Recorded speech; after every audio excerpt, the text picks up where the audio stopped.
ஒவ்வொரு நாட்டுக்கும் இன்றியமையாத இடங்கள் அப்படின்னு ஒரு சில இடங்கள் இருக்கு. அது என்னவா இருக்கும்? வழிபாட்டு தலங்களா? பள்ளி கல்லூரிகளா? இல்ல மருத்துவமனைகளா? நதிகள்? நீரின்றி அமையாத இவ்வுலகு. அது கரெக்ட் தான். கண்டிப்பா வந்து நீர் ரொம்ப ரொம்ப முக்கியம். நான் இப்ப சொன்ன இடங்கள் எல்லாமே வந்து முக்கியமான இடங்கள் தான். ஒரு வழிபாட்டு தலங்களா இருக்கட்டும், பள்ளி கல்லூரிகளா இருக்கட்டும், குழந்தைங்களுடைய படிப்பு வந்து ஒவ்வொரு நாட்டுக்குமே ரொம்ப முக்கியத்துவம் வாய்ந்தது. மருத்துவமனைகள் இது எல்லாமே. இது அத்தனையும் தாண்டி ஒரு சமுதாயம் வந்து அறிவு சார்ந்த சமுதாயமா தன்னை வந்து வளர்த்துக்கிறதுக்கு எந்த ஒரு இடம் வந்து ரொம்ப ஒரு முக்கியமான இடம் அப்படின்னு நீங்க நினைக்கிறீங்க? ஒரு சில பேர் கண்டுபிடிச்சிருக்கலாம். மேபி இப்ப நம்ம இருக்கக்கூடிய இந்த செட்டப் இதெல்லாம் வச்சு கூட உங்களுக்கு ஒரு ஐடியா வந்திருக்கும் அப்படின்னு நினைக்கிறேன். என்ன அது? நூலகம். ரொம்ப முக்கியமான விஷயம் இல்லையா?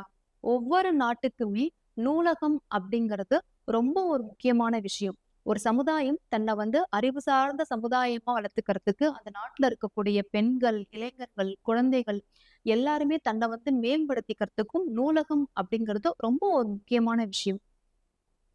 One of the biggest library in the world எது தெரியுமா? Library of Congress. அமெரிக்கால, யுஎஸ்ஏல வாஷிங்டன் டிசில இருக்கு. லட்சக்கணக்கான புத்தகங்கள் அங்க இருக்கு. அரிய வகை ஓலைச்சுவடிகள்லாம் அவங்க இன்னமும் வந்து பாதுகாத்துட்டு வராங்க. One of the biggest library in India எது தெரியுமா? National library. அது எங்க இருக்கு தெரியுமா? கொல்கட்டால இருக்கு. One of the biggest library in Tamil Nadu எது தெரியுமா? அண்ணா சென்டினரி லைப்ரரி கோட்டூர்புரத்துல இருக்கு. சவுத் ஏசியாலயே இத வந்து ஒரு மிகப்பெரிய லைப்ரரி அப்படின்னு கூட சொல்றாங்க. நான் அதை ஏன் எல்லாத்தையுமே one of the biggest library in the world, one of the biggest library in India, one of the biggest library in Tamil Nadu அப்படின்னு நான் சொல்றேன்னா, முதல் அப்படிங்கிற வார்த்தை வந்து என்னைக்குமே சிறப்பம்சம் வாய்ந்தது தானே. பொதுவாவே பாத்தீங்கன்னா, இப்போ சிவாஜி கணேசன் அவர்களுடைய முதல் படம் எது? எல்லாருமே கண்ண மூடிட்டு சொல்லிடுவோம் பராசக்தி அப்படின்னு. அவருடைய 2வது படம் ஒரு சில பேருக்கு தெரிஞ்சிருக்கலாம். ரஜினிகாந்த் அவர்களுடைய முதல் படம் எது? அபூர்வ ராகங்கள். எல்லாருமே சொல்லிடுவோம். 2வது படம் அப்ப நமக்கு முதல் படம் அப்படிங்கும்போது நம்ம எல்லாருக்குமே ஞாபகம் வந்துருது இல்லையா? இப்ப 2வது படம் அப்படிங்கும்போது ஒரு சில பேருக்கு தெரிஞ்சிருக்கலாம். ஆனா அத நம்ம யாருமே மறக்க மாட்டோம். முதல் காதல், முதல் அழுகை, முதல் முத்தம். அது என்னைக்குமே வந்து ஒரு சிறப்பம்சம் வாய்ந்த ஒரு விஷயம் தான். ஒவ்வொருத்தவங்களுக்குமே அது வந்து ஒரு இன்றியமையாத விஷயம் தான். அவங்கவங்க வாழ்க்கையில. இல்லையா? இப்ப அதே மாதிரியே பார்த்தீங்கன்னா, இப்ப நம்ம இந்த விஷயத்தெல்லாம் கொஞ்சம் தள்ளி வச்சுருவோம். இதுக்கப்புறம் பாருங்க, நூலகம் அப்படிங்கிற ஒரு அமைப்பு வந்து உலகத்திலேயே முதல்ல எங்க வந்து தோற்றுவிக்கப்பட்டது? நூலகம் அப்படிங்கிற ஒரு அமைப்புக்கு அடிக்கோலிட்ட நாடு எது? இடம் எது? எப்படி அத உருவாச்சு? அப்படிங்கிற ஒரு வரலாற நம்ம கொஞ்சம் தெரிஞ்சுக்கலாமா? ஏன்னா, ஒரு சில வரலாறுகள்லாம் இன்றியமையாதது. கண்டிப்பா நாம அத தெரிஞ்சுக்கணும் இல்லையா? நம்மளுடைய நாகரீகம், பழக்கவழக்கம், நம்மளுடைய மூதாதையர்களுடைய வாழ்க்கை முறை, அதெல்லாம் எப்படி இருந்தது? நாம அத எப்படி தெரிஞ்சுக்கிறோம்? நம்ம நூலகங்கள் மூலமா, புத்தகங்கள் மூலமா தானே நம்ம தெரிஞ்சுக்கிறோம். உலகத்திலேயே ரொம்ப தலைசிறந்த படைப்பு எது? அப்படின்னு ஆல்பர்ட் ஐன்ஸ்டீன் ரொம்ப பெரிய ஃபேமஸான சயின்டிஸ்ட். அவர்கிட்ட கேட்கும்போது அவர் என்ன சொன்னார் தெரியுமா? புத்தகம். அப்படிப்பட்ட இந்த நூலகம் உருவான வரலாறு எது அப்படின்னு நம்ம பார்த்தோம் அப்படின்னா, மெசபடோமியா அப்படிங்கிற ஒரு இடத்துல தான் முதல்ல உலகத்துக்கே வந்து நூலகம் அப்படிங்கிற ஒரு விஷயமே உருவாச்சு. நூலகம் அதுக்கு வந்து அடிக்கோலிட்ட இடமே பார்த்தீங்கன்னா, மெசபடோமியா தான். அந்த மெசபடோமியா அப்படிங்கிறது இப்ப இருக்கக்கூடிய மாடர்ன் வேர்ல்டுல எத குறிக்குது அப்படின்னா, ஈராக். ஈராக்க தான் அது குறிக்குது. அதுதான் அப்போதைக்கு வந்து மெசபடோமியாவா இருந்திருக்கு. அந்த காலத்துல அப்போ என்ன செஞ்சிருக்காங்க அப்படின்னா, வணிகமயமான சில தகவல்களுக்காகவும், அதுக்கப்புறமா சில அரசு தகவல்கள், முக்கியமா வந்து உயிரை காப்பாத்தக்கூடிய சில மருத்துவ குறிப்புகள், இதெல்லாம் வந்து நமக்கு ரொம்ப முக்கியமான விஷயம். நம்ம இதெல்லாம் பாதுகாக்கணும் அப்படிங்கிறதுக்காக, களிமண்ணுல எழுதி, சூளையில சுட்டு, அத வந்து பாதுகாத்து வச்சிருக்காங்க. கிளே டேப்லெட்ஸ் அப்படின்னு சொல்லக்கூடிய வகையில, அத களிமண்ல எழுதி, சூளையில சுட்டு அத வந்து பாதுகாத்து வச்சிருக்காங்க. தகடுகள் மாதிரி.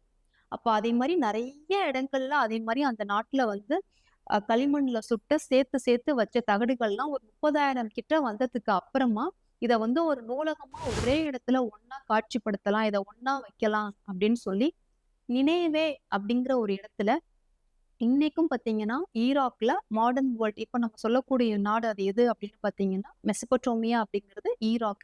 நினேவே அப்படிங்கிற ஒரு இடத்துல அத வந்து நூலகம் அப்படிங்கிற ஒரு அமைப்பா அந்த இடத்துல வந்து நிறுவனங்க அமைச்சாங்க. இதுதான் நூலகம் அப்படிங்கிற ஒரு அமைப்பு எங்க பார்த்தாலுமே வரத்துக்கு ஒரு அடிக்கோலிட்ட ஒரு வரலாறு, ஒரு இடம் அப்படின்னா இதுதான். இதுக்கு அப்புறமா தான் பார்த்தீங்கன்னா, ஈஜிப்ட்ல வந்து இந்த பேப்பிரஸ் அப்படின்னு சொல்லுவாங்க. நாணல் இருக்கு இல்லையா? புல் மாதிரியா நாணல் இருக்கு இல்லையா? அது மூலியமா ஒரு விஷயம். பேப்பர் காகிதம் மாதிரி அத தயாரிச்சு, இந்த பேப்பிரஸ் மூலியமா அதுக்கப்புறம் வந்து குறிப்புகள்லாம் எடுத்து வச்சாங்க. அதுக்கப்புறமா ஓலைச்சுவடிகள் வந்தது. அதுக்கப்புறமா காகித புரட்சி, பேப்பர் வந்தது. இப்போ நம்ம இருக்கக்கூடிய அந்த டிஜிட்டல் லைப்ரரி வரைக்கும் வந்துருச்சு. இப்படித்தான் நூலகம் வந்து ஸ்டெப் பை ஸ்டெப்பா ஒவ்வொரு எராலயும் வந்து டெவலப் ஆயி வந்தது. நான் இத உங்களுக்கு ஏன் சொல்றேன் அப்படின்னு சொன்னா, இந்த நூலகம் அப்படிங்கிறது ரொம்ப ரொம்ப முக்கியம். ஒவ்வொரு வீட்லயுமே சொல்லுவாங்க, பூஜை அறை அப்படிங்கிறது எவ்வளவு முக்கியமோ, அதே மாதிரியே ஒவ்வொரு வீட்லயுமே லைப்ரரி அப்படிங்கிறது இருக்கணும். அந்த நூலகம் இல்லாத வீடு வந்து ஆன்மா இல்லாத வீட்டுக்கு சமானம் அப்படின்னு அறிஞர்கள் சொல்லுவாங்க. என்னுடைய வீட்ல இருக்கக்கூடிய ஒரு சின்ன லைப்ரரிய இப்போதைக்கு நான் வந்து உங்ககிட்ட வந்து ஷேர் பண்ணிக்கணும் அப்படின்னு நினைக்கிறேன்.